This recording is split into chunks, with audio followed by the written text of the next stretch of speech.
Today I want to talk to you about the deadly nightshade plants.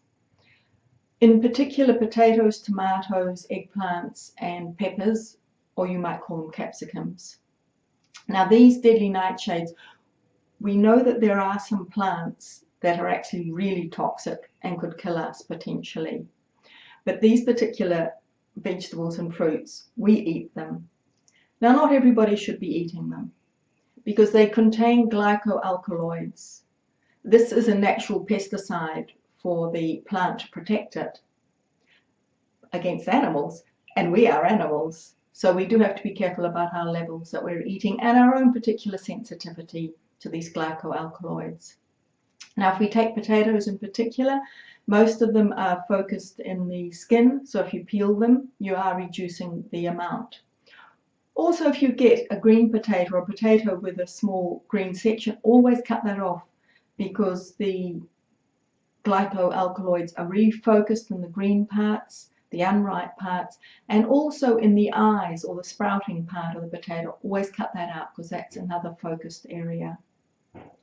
Cooking really doesn't change the quantity of glycoalkaloids in these vegetables and fruits, but the worst is frying, especially if the oil is reused. Do not reuse any oil. It increases the amount of glycoalkaloids in the potato, in that fried potato.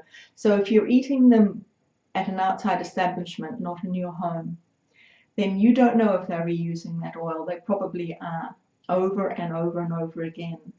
So that could really focus that natural pesticide in the potato that you love so much.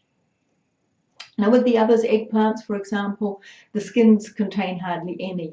Most of it's in the flesh and the seeds of those. And with tomatoes, the greener ones have more, just like the green part of the potato. And if they're sun ripened, they have less than if you artificially ripen them.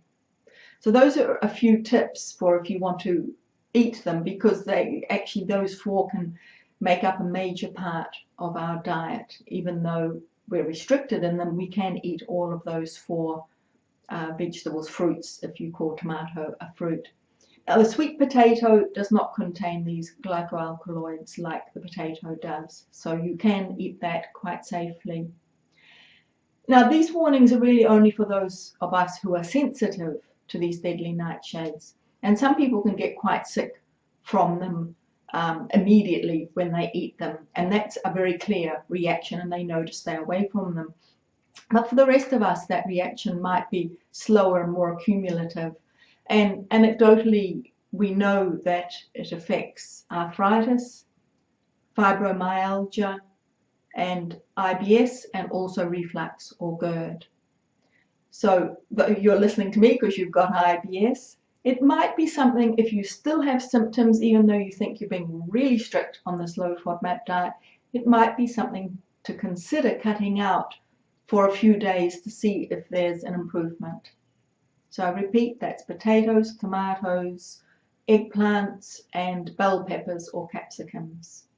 Take those out, see if it improves your symptoms. Thank you for watching, and goodbye.